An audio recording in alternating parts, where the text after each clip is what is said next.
အားလုံးပဲမင်္ဂလာပါရှင်ကျမတို့ရဲ့ Nursery Guide Audiobook Channel လေးကနေအားလုံးကိုပြန်လည်ကြိုဆိုလိုက်ပါတယ်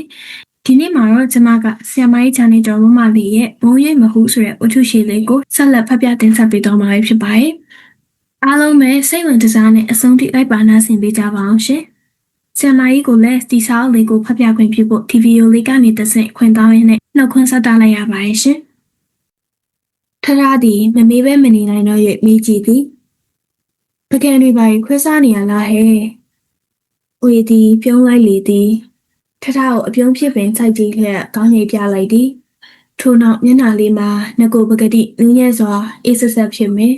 ။ဝေစားရဲ့ပကံတွေကစားပြီးရင်ရေလေးနဲ့ပြုတ်တော့တမင်မဲ့ပကံထူထူကြီးတွေတုံးတာပကံကဘာတော့ကွဲတော့မှဆိုလို့လေထထမှာစိတ်ကိုအတော်ထိန်မြက်မတုံမလုနားထောင်နေရသည်ဝေကအနှဲငယ်မြအမူအရာမပြတ်သဖြင့်ကိုကအမူအရာပြည့်၍မဖြစ်မပြတ်သောအမူအရာဆယ်ထားရကချော်လဲရောထိုင်မင်းလောက်၍ပြောရတော့သည်ကောင်းတယ်ပုံမတရားဖို့ဟာဒါမှတန့်ရှင်းတယ်ထထဤရင်မှနာလာသည်ယောဂမကုဆက်အောင်ကာကွယ်ခြင်းမှန်တော့လဲတအိမ်နဲ့ခွဲခြားနေရသောဝိအဖြစ်ဝိဘဝကိုအသေးနာမိသွားသည်အသေးနာသောမိသည့်ထထမှာပြုံးလိုက်တာဟန်အမူအရာကောင်းဖြင့်ဆရာဝန်ကပြုတ်ခိုင်းတာလားဟုခပ်ပေါ့ပေါ့ပင်ဆက်ပြောသည်မဟုတ်ပါဘူးဝေးရဝေးလောက်တာကိုကတော့မလုပ်ဖို့ပြောသေးရဲ့ဒါပေမဲ့ဝိစိတ်ထဲမှာလှုပ်ချင်တာနဲ့လှုပ်လိုက်တာပဲဒီလိုလှုပ်တာကောင်းတယ်မလားသူကပင်ပြန်မေးနေ၍ထထမှာလက်လိုက်လွရောဖြင့်ကောင်းတာပေါ့ဟုထပ်ပြောရသည်ခွဲအိတ်တာလေဝေးပဲခွဲအိတ်တာကိုယောဂါကြီးနဲ့ဘယ်သူနဲ့မှမအိတ်ချင်ပါဘူးအားနာတယ်ယောဂမပြောက်ခင်ကိုဟာကိုတယောက်တည်းအိတ်ဖို့ကောင်းတာနဲ့ဒီအခန်းထဲလာအိတ်တာဝေသည်ပြောပြီးလုံးလုံးငယ်များပင်ချုံမြိန်စွာပြုံးပြလေသည်ထထမှာတစ်ဆူဆူကြီးဖြစ်သွားသည်ဝေအပြုံနောက်တွင်အသေးနာလည်းမရှိစိတ်မကောင်းဖြစ်တာလည်းမရှိစိတ်နှလုံးကောင်းသည့်သူကလေးတယောက်၏အပြုံးဆိုမှအပြုံးသက်ပင်ထထမှာကြိုးစားပြီးပြုံးကားထောင်နေသည်စိတ်ထဲ၌မူဝေကိုအကဲခတ်ဝေဖန်လျက်စကိုင်းကပြန်သွားမှအခုတွေ့ရသောဝေ၏အထူးမြတ်ဆုံးဖြစ်နေသည့်ရည်သက်ခြင်းကိုလေ့လာကြည့်သည်ခန္ဓာကိုယ်ကဘဝကိုအရှုံးကြီးပေးရလွန်၍ဝိနှလုံးသားမှာခိုင်မာလာပြီးဒီလောက်ချုပ်သိမ်းနိုင်စိတ်ရှိတာပဲဟုကြိတ်ချီးကျူးမိသည်ယောဂကြောင့်ပူပန်ထိတ်လန့်ပုံလည်းမတွေ့ရမျက်နာတစ်စက်မှမညှိုးခြင်းကိုအံ့ဩမိသည်ဆရာဝန်ကယောဂချင်းနေဘလို့ထင်မြင်တဲ့လဲနေ့စိတ်ထဲမှာရောဆရာဝန်နဲ့ကုနေရတတ်တာရဲ့လို့ယူဆရဲ့လားရန်ကုန်လာပြီးတမန်ရရင်ကောင်းပါပဲဟာမောင်ကတော့ဆေးရုံကြီးတက်ဖို့အကြံပေးပါနဲ့တခွက်ခွက်မှားလိုက်တယ်တက်မလားဝေဒီစဉ်းစားနေသည်စဉ်းစားနေပုံမှာလေးလေးနက်နက်မဟုတ်လားဖြတ်ခနဲ့စဉ်းစားသည့်အမူအရာသားလျင်ရှိကခက်တွတ်တွတ်ပြန်ပြောသည်ဆရာဝန်ကရန်ကုန်လဲဒီယောဂဒီဆေးမျိုးပဲကုတာပဲမထူးပါဘူးတဲ့ဒီမှာသူရှိတော့အချိန်မရွေးနှင်းညမပြတ်လာကြည့်နိုင်တယ်ဂယုဆိုင်ကုပေးနိုင်တယ်လို့ပြောရဲ့အခုသွေးမပါတော့တက်တာတယ်လို့ယူဆရမှာပေါ့ဆေးရုံတော့မတက်ချင်ပါဘူးဒီမှာပဲကုမယ်လေဆရာဝန်တော့နင်တို့အိမ်လာရလို့ညောင်းပေါက်မှာပဲဟုထထကပြောပြီးရဲ့သည်ညောင်းပေါက်နေရတော့မပြောနဲ့တော့မမထားရဲ့ကိုနဲ့လက်ထပ်ပြီးမှဆရာဝန်နဲ့ဝင်နေရမတွေ့ဘူးဆိုရင်တပတ်လောက်ပဲချားမယ်အခုများတော့နှိရိုင်းမယ်ထိုးလိုက်ရရဲ့စေးဝိတကူလုံးဟာအဲ့ရချင်းကိုထပ်နေရပဲဝေဖြင့်အဲ့ဆိုရင်အဝိချုပ်တဲ့အတောင်မကင်ချင်တော့ဘူးဝေသည်ပြောပြီးရေလိုက်သည်ထထမှာဝိအားတနာသွားသောမျက်လုံးဖြင့်မျက်တောင်ကလေးစင်းကြည့်နေ၏ဝေကရဲပြီးတပံအိမ်တွေလေးဆယ်လိုက်ကဖေဖေပြောတာတော့အမှတ်ရရဲ့မမထားရဲ့ဟုပြောပြီးဖြတ်ထား၏ထထကဘာပြောတာလဲဟုထောက်ပေးလိုက်သည်ဒီယောဂတထေးနာရဲ့ပတ်စံကိုတင်းတဲ့ချင်းကုမာလို့ပြောတော့ဘူးလေပတ်စံတော့တိတ်ကုန်တာပဲမမထားရဲ့အော်ကုန်တာဘောဟာကုန်မလည်းပြောက်မှာအမောပန့်ကောဘလို့နေလဲမောသေးလားမောချင်လဲမောတာပဲမမောချင်လဲမမောဘူးမမှန်ပါဘူးဝေတော့တနေ့ဘလို့ဖြစ်တယ်လဲဆိုတာမှတ်မထားဘူးဖြစ်လဲဖြစ်တဲ့အတိုင်းပဲမဖြစ်လဲမဖြစ်တဲ့အတိုင်းပဲနေရတာမမောပါဘူးဆိုရယ်နေ့တန်ကလေးကမောတန်လေးလိုပဲလာပါဟာနေရပလက်ကထိုင်ပေါ်မှာထိုင်ပါငါကကနေပေါ်မှာထိုင်ပါမယ်ဒီကလထိုင်ပေါ်မှာမထိုင်ချင်ပါဘူးမမထားရဲ့လူမမာနဲ့တိတ်တူတာပဲထိုင်ပါမမထားထိုင်ပါထထသည်ဝိမျက်နာကိုစိုက်ကြည့်ကမျက်မှောင်ကျုံလျက် ဘဲနဲ့ဟာတတတဖြစ်အောင်ထိုင်တာပဲလူမမာနဲ့သူရအောင်မလားဟုပြောလိုက်သည်ဝေသည်အတန်ထွက်အောင်ရေလိုက်လေသည်ထို့နောက်စကားပြောရန်လှုပ်ပြီးမှထပ်၍ရင်နေပြန်သည်ထထမှာမျက်မှောင်ကုတ်ကုတ်ဖြင့်ဝေအားမျက်တောင်မခက်ကြည့်နေသည်ပလက်ကလထိုင်ပေါ်များဝေထိုင်နေမှဖြစ်ရင်သူရောမဲအေးရောပဲမောဒလာနေမကောင်းဘူးလားနဲ့လာမေးကြပါပြီဒီပြက်ကလထိုင်မှာထိုင်နေမမေးဘူးဒီကလထိုင်ဆိုရင်မေးတတ်လို့ဒီကလထိုင်ပေါ်လှဲနေရဝေကလူမမာကြီးနဲ့များသူနေသလားလို့ထထမှာတပြင်းချလျက်ပန်းရသွားလေကမပြောချင်ဖြင့်ပြောရသည်လူမမာနဲ့သူတော့ဘာဖြစ်ရမလို့ဟာတတနေမှပေါ့ဝေသည်တခုံးမမတုံ့ပြန်မဲထထအားကြည့်နေ၏ဝေမျက်နှာမှာတခုခုပြောလိုမှန်းပေါ်လျက်အပြောရခက်နေဟန်ပဲဝေသည်ဘာမှမပြောတော့ပဲဂရင်ပေါ်မှထားလိုက်ကကဲမမထားလမ်းတော့အောင်ရေးလေးဆင်းချိုးလိုက်ပါအောင်ဟုပြောပြီးမဲအေးတက်လာရင်လှမ်းခေါ်လိုက်သည်ထထမှာမဲအေးနဲ့အတူအောက်သို့ဆင်းရက်ရေချိုးသည်ရေချိုးခဲ့ပြီးမဲအေးအားတစ်ဖက်အိမ်၌တစ်သားရဲတွင်အင်ကြီးလုံကြီးယူခိုင်းလိုက်ပြီးအပေါ်ပြန်တက်ခဲ့ရာအခန်းထဲ၌ဝိတ်ကိုတနခါသွေးနေရတွေ့၍မသွေးပါနဲ့ဟာနေပါစေဟုလှမ်းပြောလိုက်သည်မမထားမျက်နှာလေးလူကိုဝေသွေးပေးရပါခိုလူဖို့တော့ရှိသားပဲအားနဲ့ပိန်ချုံပြီးနေမကောင်းဖြစ်နေလျက်ထထမျက်နှာလူရန်မဲအေးကိုမခိုင်းမဲသူ့စီလာခိုက်သူကိုယ်တိုင်တနခါသွေးပေးရမှသာခြေနဲ့လေ၏ထထမှာဒီလိုယောဂမျိုးမှာအပင်ပန်းခံဖို့မသိအဲ့ရပေါ်မှာသာလှဲနေလိုက်တဲ့ဖြင့်လှုပ်လှုပ်ရှားရှားသွားလာသည်ကိုမကြိုက်ချေထထဖီလိမ်ပြီးဝေမှာအောက်သို့ရေသွားချိုသည်ထထသည်ဝေမျက်နှာလူရန်တနခါကိုသူပြန်သွေးထားလိုက်သည်ဝေကမမထားကလည်းဘာလို့သွေးရတယ်လဲဟုနှကန်းဆူရအောင်ဖြင့်ချစ်စပွဲပြောကတနခါယူလူရင်စကားတွတ်ပြောနေသည်အเจ้าအရာများမှဆုံနေလေသည်မိခင်၏ဘဝကိုဒုက္ခကင်းငြိမ်းကြောင်းမိခင်ကျင့်သောတရားတော်လျင်ဒုက္ခအစစ်အမှန်ဖြစ်ကြောင်းအတိတရားရရှိမိပုံအတိုင်းပြောနေလေ၏မြို့ရဲရက်ထဲကအတိမိတ်ဆွေများတရင်ကိုတသန်းထမှတည်သည်မြကြားသည်မြသစင်ဖောက်တဲ့ချသည်ထထမှာဝေဤနေရိုးပြပြိုင်ထနေသောခန္ဓာကိုယ်လေးကိုစိတ်မသက်မသာဖြင့်မျက်နှာလွှဲကမကြည့်မိအောင်ရှောင်သိမ်းနေရသည်ဝေသည်ထထအတွက်စိတ်ပူနေသည်ရခိုင်ပြည်နယ်သွားလျင်အစားအသောက်စီးရဲမှာကိုသွေးသောပူပန်ကငပိငချောက်တဲ့သွားရန်တဖွာဖွာမှနေသည်လူမမာလေးစကားပြောလိုက်တာဟဲ့နားပါအောင်တော့ဟုငေါက်လိုက်ရသည်ဝေမှာစကားပြောလို့မဝနိုင်ကိုကစကားများများမပြောရန်တားမြစ်ထား၍ကိုနောက်ွယ်တွင်အတိုးချပြီးပြောနေလေသည်ထထမှာဦးစောဟန်ပြန်လာပြီးနနက်စာစားကြပြီးမှဒီဘက်အိမ်သို့ပြန်ကူးလာခဲ့သည်ညနေဘက်တဖန်ကူးသွားပြန်ကညစာစားပြီးမှပြန်ကူးလာခဲ့သည်ဝေစားပုံတောက်ပုံများကိုလည်းမျက်စိရဲမြင်နေလေသည်ဝေနေပုံထိုင်ပုံများကိုမျက်စိရဲမြင်နေလေသည်စပွဲကုံအစွန်းတွင်သူ့ပကံသူ့စွန်းသူ့အစားအစာကတသက်ဆေးတောက်ခြင်းတွင်ခဏခဏဒါတွေကိုဝေကမှမှုဦးစောဟန်၏ဇရာအတိုင်းနနက်တစ်မျိုးညနေတစ်မျိုးဝေစားဖိလိမ့်ခြင်းမပြတ်ညီးညူခြင်းမရှိဘဲစိတ်ရှည်လက်ရှည်ကြကြခံနေနိုင်သည်ဦးစောဟန်၏ယူရကယူဆိုင်ခြင်းမှာကန်းကုန်နေသဖြင့်ထထမှာဘေးကနေစိတ်အိုက်ဖြင့်ပင်သက်ချမိသည်တဆိုးရှိမှမဟုတ်ဘူးတသက်ရဲ့ဟုဆိုကာမျက်ရည်များစီးကြလာလျက်ထိုနေ့ညတညလုံးမအိမ်နိုင်တော့ချေဝေအတွက်အာမရသဖြင့်တွေးလိုက်တိုင်းရင်ထဲတွင်ကြက်တိတ်ပြီးအသက်ရှူရကြက်လာလေသည်နောက်တနေ့ဝေမှာမလန်းလာပဲချောင်းဆိုးနေရာဦးစောဟန်ကဝေမနေ့ကစကားတိတ်ပြောရထင်တယ်ဝေရောကတိတ်စကားပြောဖို့မကောင်းဘူးထထရဲ့ချောင်းဆိုးလာရဲ့ခုပြောပြီးမှအလုပ်ထွက်သွားလေသည်ထထသည်ဝေကိုစကားမပြောရန်တားရသည်ဝေစိတ်ပြေလက်ပြောက်ဖြစ်ရန်ဟိုအကြောင်းပြောဒီအကြောင်းပြောနဲ့အချိန်ကုန်စီလျက်ဝေနာအတွက်အားမငယ်ရန်လဲတွေ့ဝိုက်ကအားပေးစကားပြောနေသည်ဝေကိုကရင်မော်တွင်လှဲခိုင်းကသူလဲဘေးကကတ်လဲလျက်အိပ်ပြီးစကားပြောကြသည်ညနေဘက်တင်မောစိတ်တို့မစင်းခင်ဝေမျက်နှာလေးမှာမတိမတာညှိုးနေလျက်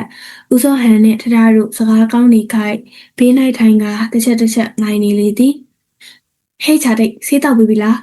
ဟုဦးစောဟန်ကလှမ်းပြောလိုက်လျင်ချက်ချင်းပြုံးကခေါင်းကိုညှိပြလေသည်ထထသည်မမောင်ခင်ထပြန်လာခဲ့သည်ဝေနဲ့မျက်နှာချင်းဆိုင်ကငါသွားမယ်နော်ဟုနှုတ်ဆက်လိုက်ရာဝေသည်ခေါင်းညိတ်ပြီးထထ၏မျက်နှာကိုဝဝကြီးစိုက်ကြည့်နေလေ၏ဆင်းလိုက်တက်လိုက်လှုပ်လှုပ်ရှားရှားမနေနဲ့အဲ့ရထဲမှာညင်ငိမ်လေးလှဲပြီးအနားယူနေပါ ဝိမှာထထမာနေခြင်းကိုခေါင်းငိတ်ဖော်လေးပင်မရပဲထထ၏မျက်နှာကိုပြုံးရအောင်မျက်နှာလေးဖြင့်ဘဝကြီးသာစိုက်ကြည့်နေမိလေသည်ငွေသည်လမ်းထဲမှမောင်းထုတန်ကြားလိုက်ရ၍ရင်ထဲဖိုသွားကာလမ်းဘက်သို့နားဆွင့်လိုက်သည်ဦးစောဟန်မှာခါထောက်ရက်ပြတင်းပေါက်နာတွားရက်နားထောင်နေလေသည်လူအများကြားသိစေလိုက်သည်မည်သူမဆိုလက်ရှိသုံးဆွဲနေကြသောငွေစက်ကူများထောင်တန်ရာတန်မှကြက်တန်အထိတို့ဗမာအစိုးရရုံးတော်သို့ယူဆောင်လာကြရမည်တို့ဗမာအစိုးရတစိ့ခတ်နေကြရမည်တစိ့တော်မနှိပ်ပဲသုံးဆွဲခြင်းကိုဖမ်းဆီးမိကကြီးလေးသည့်ပြစ်ဒဏ်ပေးမည်ဦးစောဟန်သည်မျက်နှာပြက်ပြက်ဖြင့်ဝိနာသို့ရှောက်လာကခူကနေတပြင်းကြီးမှုတ်ထုတ်လိုက်သည်ထိုနာဝိအားတယောသောမျက်နှာဖြင့်တခင်နေဦးအမိတ်မှတ်တယ်ဟုရေပြောလိုက်သည်အကိုကြီးပသိမ်ကအခုတတိပြန်မလာသေးဘူးတဲ့တနေ့ကတန်းပြောသွားတော့ပသိမ်ရောက်မဲ့ဗမာလွတ်လပ်ရေးတပ်မတော်ကိုတွားကြိုနေရဆိုလားတခင်နေဦးမှာမြို့ပေါ်ရှိအစိုးရအရာရှိများမဆုတ်ခွာခင်ပင်ပသိမ်တို့ထွက်သွားလေသည်ပသိမ်၌ BIA တပ်များနှင့်တွေ့ရန်တိတ်တဆိတ်အစီအစဉ်ရှိလေသည်အစိုးရများဆုတ်ခွာသွားခြင်းမြို့ကိုတခင်အဖွဲ့ကတင်ပိုက်လိုက်သည်မြို့ကိုတင်ထားသည့်မြို့အုပ်ချုပ်ရေးမှုအဖွဲ့မှတခင်များသည်အာဏာလက်ကင်ဖြင့်မိုးမမြင်လင်းမမြင်ဖြစ်ကုန်ကအမိတ်အမျိုးမျိုးထုံနေကြ၏ဦးစောဟန်မှာဖြုံကနေကစင့်ကရဲဖြစ်သွားသောတိုင်းပြည်အခြေအနေအရအလုတ်တိုက်ကိုဖျက်သိမ်းလိုက်ရကမော်လမြိုင်ကျွန်းတွင်တောက်တင်နေရောသည်အစိုးရများဆုတ်ဆုတ်ခြင်းတခင်များကဦးစောဟန်လက်ထဲမှမျက်နှာဖြူပိုင်းငွေများကိုလာသိမ်းကြရာလက်ကျန်ရှိသမျှအကုန်အလိုက်ရလိသည်ဦးစောဟန်မှာတခင်များမြို့သိမ်းပြီးနောက်အိမ်ပြင်သို့ပင်မထွက်တော့ချေအိမ်ထဲ၌သာနေလေသည်အားလုံးအဆက်ပြတ်ကုန်သည့်အတွက်ဝိယောဂအတွက်ရှေးရေးပူပန်နေရသည်တောက်စီထိုးစီများလုံလောက်ပါမလားဟုကြောက်ကြစိုးရိမ်နေရသည်ဆရာဝန်မှာအစိုးရများဆုတ်ခွာသွားသည့်အထက်တွင်လိုက်မသွားချင်ရခဲ့၍ဝိအတွက်တော်သေးရဲ့ဟုအောက်မေ့ရသည်ဆရာဝန်နှင့်သာအပေါင်းအသင်းလုံးလျက်အိမ်ထဲတွင်ခက်ကုတ်ကုတ်နေလေ၏ဝိမှာရန်ကုန်တွင်ဂျပန်ဘုံချပြီးဟုသိသိချင်းထရာတို့ရန်ကုန်မှပြောင်းသွားသည့်အတွက်စိတ်သက်သာရသည်ရန်ကုန်၌လူပေါင်းမြောက်များစွာတေကျေပျက်စီးသည့်တရင်မှာနှလုံးကိုထိခိုက်ကသွေးပြန်ပါနေလေသည်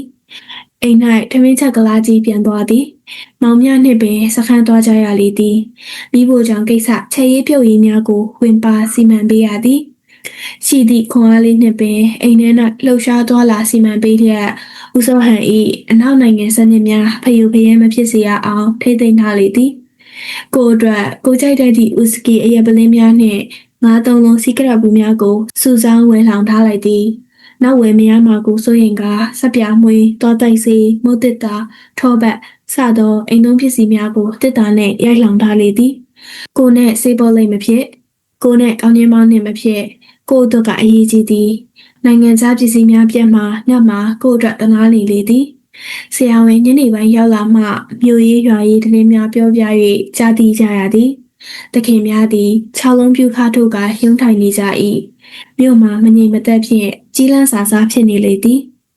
ဆရာဝန်မှာဝိတ်ကိုဆေးထိုးပြီးအရက်ခွက်ကိုတိုင်လိုက်ကဦးစောဟန်နှင့်ခေါင်းချင်းဆိုင်ရက်တူပြောကအရက်တောက်ကြသည်မြို့ထဲတွင်ဝီစကီပလင်းဝင်မရတော့ချေဦးစောဟန်ကြည်လာမှတောက်ရလေသည်ဗမာလွတ်လပ်ရေးတပ်မတော်ဆိုက်ရောက်လာသည်ကိုနေဦးပါမလာ၍ဝိမှာကိုနေဦးအတွက်စိတ်ပူနေသည်ကိုနေဦးမှာဗမာလွတ်လပ်ရေးတပ်မတော်ကြီးနှင့်အထက်သို့လိုက်သွားကြောင်းလူကြုံနှင့်တဆင့်သိကြရသည်ဗမာလွတ်လပ်ရေးတပ်မတော်နှင့်အတူဂျပန်စစ်တပ်မှဂျပန်စစ်ဗိုလ်များပါလာရာတို့ဗမာအစိုးရရုံးတွင်ဂျပန်အလံကြီးလွှင့်ထူကြလျက်ဂျပန်ကိုမာစတာခေါ်ကြသည်ဝိမှာဂျပန်တွေလာသည်ဟုသာသိလိုက်ရကမမြင်ဘူးချေမကြာမီရန်ကုန်၌ဂျပန်ကအားရိုက်နေသောသတင်းဆိုးကြီးပြန့်နှံ့လာလေသည်ဦးစောဟန်မှာရေဒီယိုကိုခွက်ထားလိုက်သည်ဂျပန်ဆိုလျင်ကြောတဲ့ကစိတ်လာသည်ကိုနေဦးပြန်မရောက်မီတသန်းမှာမျက်နှာမြင်နေရာဝေသည်တသန်းထံသို့သတင်းသွားမေးချင်နေသည်တသန်းထံသို့သွားနိုင်ရန်သူကိုယ်သူနေကောင်းသလိုလှုပ်ပြနေရ၏နေကောင်းသလိုဆိုသည်မှာလမ်းနေရသည်ရွှင်ပြဖြင့်ဖြက်လက်လက်အမူအရာလေးရှိနေရ၏စိတ်ကိုဆောင်ကရွှင်ပြဖြက်လက်ရသည်မှာတိတ်မသက်သာလားလှုပ်ရှားခြင်းများလာလျင်မောလာ၍လူမသိအောင်တိတ်တခိုးမောရလေသည်မတော်မီတရက်နှစ်ရက်ကြိုတင်လျက်မမောမပန်းလမ်းပြနေပြီးမှတညနေတွင်ကိုရဲ့တသက်မျက်နှာမြင်နေလို့တွားကြည့်ပြရစေဟုခွင့်တောင်းလိုက်သည်ဦးစောဟန်မှာမျက်မှောင်ကျုံသွားလျက် လမ်းလျှောက်နိုင်ရဲ့လားဝေရဲ့မောနေပါအောင်မယ်ဟုဆိုကာဝေကျမ်းမာ၏အခြေအနေကိုစူးစမ်းစစ်ဆေးသောမျက်လုံးကြီးများဖြင့်တကူလုံးသိမ့်ကျုံကြည့်လိုက်သည်ဝေကပြုံးလိုက်ကာနီးနီးလေးပဲဟာဝေလျှောက်နိုင်မှာမမောပါဘူးဟုပြောလိုက်သည်ဦးစောဟန်မှာဖြစ်ပါမလားဟုတွေးသောပူပန်သောအမှုအရာများဖြင့်ဝေအားကြည့်နေ၏ဝေမှာရင်ထဲကဖိုလျက်ပြုံးနေလေသည်ဦးစောဟန်သည်ခေါင်းကိုခါလိုက်ကာခိုးကြအိမ်မော်တက်ရမှာမဖြစ်ပါဘူးဝေရဲ့မသွားပါနဲ့ဟုဆိုလေသည်အိမ်မော်မှာမဟုတ်ဘူးကိုရဲ့မျက်နှာအောက်မှာပါပဲဝေသွားကြည့်ပြီးပြန်လာခဲ့မှာပါတအောက်မှာဝေသည်စိတ်အားထက်သန်သောအမူအရာလေးဖြင့်ပြောဆိုနေလေသည်ဝေမျက်လုံးမှာမျောလင်းခြင်းအဖြစ်ဖြင့်ဝေနှလုံးမှာတဆက်ဆက်ခုန်နေလေသည်ဦးစောဟန်မှာတွေ့၍နေပြီးရင်စိတ်ထဲ၌တဘောမတူပဲမကောင်းတဲ့၍သာခွင့်ပြုလိုက်ရတော့သည်သွားလေတိတ်ကြကြတော့မနေနဲ့ဘာကြွကြွမစားနဲ့နော်မဲအိခေါ်သွားစကားလည်းတိတ်မပြောနဲ့အောင်နော်နွေးနဲ့နေလည်းမခံနဲ့ချောင်းဆိုးလာအောင်မယ်ဇဝတ်သာပလင်းလေးယူသွားဝင်းမျက်နှာလေးမှာကြည်လင်တောက်ပသွားကဝမ်းသာလွန်၍လက်ကလေးများတုံနေလေသည်ဦးစောဟန်မှာဝိတ်ကိုအင်းဝါအထိတိုက်ပူသည်ဝေကရှေ့ကတဖြည်းဖြည်းရှောက်သွားလျက်မဲရိကနောက်မှသွားကြပုံကိုမျှော်ကြည့်နေသည်ဝချမ်းပြားလေးထောင်လာသလိုဝေလူစင်မမီသောကိုလုံးကလေးကိုနောက်ကနေကြည့်လျက်တပြင်းကြီးချကာအိမ်ထဲသို့ဝင်သွားလေ၏ဟဲဝေတို့လာရဲ့တဲ့ဟုကြီးတော်တက်ကဝမ်းသာအားရစီကြိုသည်ဝေမှာအိမ်ထဲတွင်နေစဉ်ကဒီလောက်အားကုန်ခန်းနေမှမသိခဲ့လမ်းထွက်လာမှတလက်လက်ဖြင့်မောနေရင်အင်အားမရှိတော့မှသိလာလေသည်ထမင်းစားဟန်းထဲ၌ကိုပြစ်ပေါ်တွင်တတန်းကိုတွေ့ရသည်တတန်းမှာအိယာပေါ်လှဲလျက်တကိုယ်လုံးဝင်းထိန်နေကခေါင်းပေါင်းပေါင်းလာသည်တတန်းဘေးနာရှိဖားရဲတွင်အဝတ်အုပ်ထည့်ထားသောကလေးကိုအဝတ်တော်လှည့်ကြည့်လိုက်သည်နေထွေးနေသောကလေးမျက်နှာလေးကိုတွေ့ရ၍တတန်းရဲ့အကိုကြီးနဲ့တူရဲ့နော်ဟုဝမ်းသာအားရပြောလိုက်လေသည်တတန်းသည်သွားများဖွေးနေအောင်ဖော်ပြုံးနေ၏သူကသမီးလေးလိုချင်တာမဟုတ်ဘူးဝေရဲ့သားလေးလိုချင်တာဟုပြောလိုက်သည်ဝေသည်ကိုပြစ်ပေါ်တွင်ထိုင်လိုက်သည်ဒီမကောင်းမဲနဲ့ဘာလုပ်လာရတယ်လဲဝေရဲ့တတန်းဒီကောင်းပါတယ်ဟုတတန်းကပြောနေသည်မိနေတဲ့ကိုမှနည်းနည်းနဲ့များဖြင့်ဝေမှာချက်ချင်းခေါင်းထဲကအုံလာသည်ချီရတဲ့မှာကိုနေဦးအတွက်စိတ်မအေးပဲလူပန်စကားများပြောနေလေသည်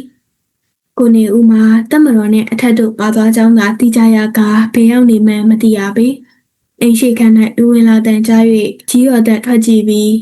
ဘိုးမြိုင်မင်းနဲ့ကွယ်ပျောက်ချက်သားကောင်းလိုက်တာပြန်လာသေးတကူဟုအံ့ဩစွာအော်ပြောလိုက်သည်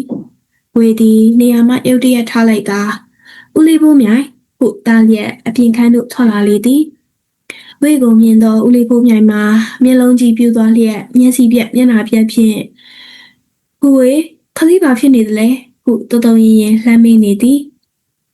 ဝေသည်ဦးလေးဘိုးမြိုင်နာသို့ကပ်သွားသည်ဝေပခုံးလေးကိုစီး၍ကန်လိုက်ရာဝေမှာမချုပ်သီးနိုင်ပင်မျက်ရည်များဝဲလာလေသည်ထိုင်စမ်းဟဲ့ထိုင်စမ်းခလေးအိမ်အောင်ကြရဲဆိုတာဦးလေးပြန်ရောက်မှသိရရဲ့အကိုဆုံးပြီးမှတောင်တွင်းကြီးလာရဲ့မိတ်ဆွေတယောက်ကအကိုဆုံးတာပြောလို့ပုတ်ပါသွားခံပြီးသိရရဲ့ဦးလေးလည်းသွားချင်သွားနေလိုက်တာနှံ့နေရပဲတိုင်းပြည်ပြက်ခံနေမှပြန်လာရတယ်ဦးလေးကြိုက်ပြီးရောက်တာအင်္ဂလိပ်မပြေးခင်ကလေးပဲဝေကိုကလထိုင်၌အထိုင်ခိုင်းကစကားဆုံးမှဝေနဲ့မျက်နှာချင်းဆိုင်ကလထိုင်တွင်သွားထိုင်သည်ဦးလေးဖူးမြိုင်မှာဝေ၏အချစ်ဆုံးဦးလေးဝမ်းခွဲဖြစ်သည်ဦးစောဟန်နှင့်အသက်ချင်းမသိမ့်မရင်းပင်ရှိမည်ဝေအိမ်တော်မကြမီကတောင်တွင်းကြီးကဆေးဆရာတယောက်နှင့်အထက်သို့လိုက်သွားရာတနေ့မကြရပဲမြုပ်နေလေသည်တာမယာမရှိတကိုယ်ရဲ့အမနှင့်နေကအထက်မသွားခင်ကြိုက်ပြီးတွင်ဆေးဆရာလုပ်နေလေသည်ဦးလေးကိုများနေနိုင်လိုက်တာဟုဝေကငိုတန်ကလေးဖြင့်အပြစ်တင်နေသည်ဆရာသွားရလိုက်ပြီးဆေးပညာသင်နေလို့ကြာနေရပါကဲခလေးအဖြစ်ကိုဦးလေးကိုပြောစမ်းပါအောင်ကတဲ့လူရောက်တောင်မပေါက်တော့ပါကလားဘာယောဂါတော့ကလေးရဲ့ဘာယောဂါရမလဲမောင်ဖိုးသိန်းယောဂါမျိုးပေါ့ကွချောင်းဆိုးသွေးပါလေအခုတော့ဆေးထိုးနေရရဲ့ချီတော်တက်ကပြောပြီးစကားဖြတ်ချင်၍တန်တန်လည်းမျက်နှာမြင်နေရဲ့မောင်လေးဦးမရှိဘူးတက်မတော်နဲ့ပါသွားပြန်မလာသေးဘူးမိန်းကလေးကွချစ်စရာလေးခုဆက်ပြောလိုက်သည်အော်ဟုဆိုကာဝေကိုဆေးထိုးတော့တက်တာရဲ့လားဟုမေးပြန်သည်ဥပုံမြိုင်မှာဝေဒနာကိုဆေးဆရာမျက်စိဖြင့်ဝေဖန်ကာစစ်ဆေးလိုပေသည်ဝေမှာမြည်သူမေမေတက်တာပါတယ်ဟုကြီးပြောခဲ့သူဖြစ်သည် ဒီမျိုးကိုဖြေနေကြအတိုင်းမဖြေဦးလေးရဲ့မတတ်တာပါဘူးဒီယောဂမတိမချင်းထိုးနေရမှာပါဟုတုံရင်သောအတန်လေးဖြင့်ရှင်နေရှိရာဖွင့်အံညီးပြောလိုက်သည်ဒေါသမှာမင်းနာကြီးဖြတ်သွားကဝိတ်ကိုလှမ်းကြည့်လျက်မဟုတ်တာကွယ်မတတ်တာရင်မထိုးနဲ့လေကလေးဝါတဲ့ကိစ္စကြတာကိုတဆိတ်ရှိစိတ်ထိုးရှင်နေရပဲဦးလေးသာကုရရင်ဒီယောဂစီးအောင်မတိုက်ဘူးဓာတ်စာကြွေးကုတာနဲ့ပျောက်တယ်ဘယ်နဲ့လဲဦးလေးကုပေးမယ်ဦးလေးကအနဲ့မကူဘူးဓာတ်နဲ့ကုမှာဝေမှာမိမိအသက်ကိုဦးလေးပုံမြိုင်လက်ထဲသာပုံအပ်လိုက်ခြင်းသည်နေ့စဉ်နဲ့အမျှစေးစီထိုးနေတာကလူမှာတနေ့ထက်တနေ့ပိန်ချုံလျက်တနေ့ထက်တနေ့အားနေလာခြင်းကိုကိုယ့်အကိုအတိဆုံးဖြစ်၍အပြောင်းအလဲကုကြည့်ခြင်းသည့်စိတ်ကလေးဖြစ်ပေါ်လာမိသည်ဖခင်ရှိစဉ်ကဦးလေးပုံမြိုင်တွေးပါဘူးရာစိတ်မထိုးပဲတက်စာများများစားပြီးပျောက်သွားခြင်းကိုကိုသိမျက်မြင်ဖြစ်ခဲ့သည်ဦးလေးပုံမြိုင်မှာတက်เสียဖြစ်သည်တောင်တွင်းကြီးကပြန်လာမှလေးလုံး6ဖက်ကြီးဖြစ်လာသောခန္ဓာကိုယ်ကြီးမှာကျန်းမာရေးပြည့်စုံတဲ့အားရစရာကောင်းနေသည်အသက်တာအသေးခံရင်ခံရမည်ဦးလေးပုံမြိုင်နှင့်ကုဖို့ရာမဖြစ်နိုင်သောအခြေအနေကိုတွေးရာစိတ်ထဲနာကျင်ပြင်းပြသွားလေသည်ဘယ်နဲ့လဲကုမလားကုပါကလေးရဲ့ဦးလေးတာဝန်ယူပါရဲ့ဒေါသမှာမျက်မှောင်ကျုံလျက်မျက်လုံးမှာငိမ့်ငိုင်နေသည်ဦးလေးပုံမြိုင်မှာစိတ်ပြက်လက်ပြက်ဖြင့်တွေးမိုင်းနေသောဝိတ်ကိုအားမလို့အားမရဖြင့်ကလေးစိတ်ထိုးတာဖြတ်လိုက်တော့ဦးလေးလည်းရွာမပြန်ဘူးကလေးမပြောက်မချင်းမပြန်ဘူးလေကလေးကိုကုပြီးမှရွာပြန်မယ်ဘယ်နဲ့လဲဟုတ်တင်သာပြောနေ၏ဝေဒီဦးလေးဖုံးမြိုင်ကိုမကြည့်ပဲခေါင်းကိုရမ်းကာမဖြစ်ပါဘူးဦးလေးရဲ့ဝိကန်နဲ့ဝေရှိပါစေရောဟုတ်ဆိုလျက်နေရာမှထသွားလေသည်ဦးလေးဖုံးမြိုင်မျက်ဝန်းမှာအစမတန်ကျဲသွားလျက်နားမလဲသည့်အတိုင်းဝေထသွားခြင်းကိုတတန်ဆွဲလိုက်ကြည့်နေစဉ်ဒေါသမှာဦးဖုံးမြိုင်နာကတ်သွားကလက်တို့လျက်လေတန်းဖြင့်တူပြောနေလေသည်တတန်ဝေးပြန်မယ်နော်အကိုကြီးရောက်ရင်မအေးကိုပြောလိုက်နော်မိမိစီကစားလဲမရဘူးမိမိနေကောင်းရဲ့လားမသိဘူးမမထားရတဲ့ရင်လည်းဘာမှမကြောက်ဘူးဝေသည်တတန်အားနှုတ်ဆက်ပြီးစကားရက်ပြောနေသည်တတန်မှာဝေအားနေနေသောအတန်ကလေးကိုဂရုထားမိလျက်စိတ်ထဲလေးလံကာဝေကိုစိုက်ကြည့်နေလေသည်လမ်းတွေကအဆက်ပြတ်သွားတော့ဘယ်လာအောင်မလဲဝေနောက်တော့လာမှာပေါ့ပူမနေပါနဲ့ကိုနေဦးလည်းပြန်လာမှာပဲလာတော့ပြောလိုက်မယ်ပြန်ဝေသည်တတန်နာမှလှည့်ထွက်လာခဲ့သည်အဲကန်ထဲတွင်ခေါင်းချင်းဆိုင်လျက်တီတို့ပြောနေကြသောဦးလေးပုံမြိုင်နှင့်ဒေါ်သက်တို့သည်စကားပြောရလိုက်ကြကကိုရှိန်တက်လျက်ဝေကိုလှမ်းကြည့်ကြသည်ဦးလေးဝေပြန်တော့မယ်ဦးလေးပုံမြိုင်မှာဒေါ်သက်ထံမှကြားရသိရ၍အထိပ္ပယ်နားလဲရှင်းလင်းသွားသည့်မျက်စိမျက်နှာဖြင့်ကလေးပြန်တော့မယ်လားအေးပြန်ဟုသူ့အတန်ကိုသူထိန်း၍ပြောနေလေသည်ဦးလေးပုံမြိုင်ဤထိန်းပြီးပြောလိုက်သောအတန်မှာအသေးတဲ့အိဆက်သွား၏တထိုင်ချင်းပြောင်းလဲသွားပုံများမှာရင်ထဲကိုဟာသွားလေသည်ငါအကြောင်းဦးလေးပုံမြိုင်သိသွားပြီဟုရင်ကောင်းထဲစိုးတူဖြင့်မျက်နှာမထားတဲ့တော့တင်းကျပ်သွားသည်ဝေဒီခြေလမ်းမမတက်ဖြစ်မင်းအိမ်ဝါသူရောက်လာခဲ့သည်ဒေါ်သက်သည်ဝိတ်ကိုအိမ်အဝါထိလိုက်ဖို့ကနေကောင်းအောင်နေဟဲဟုမှားလိုက်လေသည်အားလုံးပဲစိတ်ပါဝင်စားစွာနဲ့နားဆင်ကြရမယ်လို့မျှော်လင့်ပါတယ်ကျမတို့ရဲ့ channel လေးမှာအခုလိုမျိုးစိတ်ဝင်စားစရာစာအုပ်ကလေးတွေကိုလက်လန်းမိသလောက်တင်ဆက်ပေးတော့မှာဖြစ်လို့ like and subscribe လုပ်ထားဖို့မမေ့ကြပါနဲ့ရှင်နားဆင်လို့တဲ့စာအုပ်လေးတွေကိုလည်း comment မှာရေးပေးတော့လို့ရပါတယ်ရှင်အားလုံးပဲတာယာအေးချမ်းတဲ့နေ့လေးကိုပိုင်ဆိုင်နိုင်ကြပါစေရှင်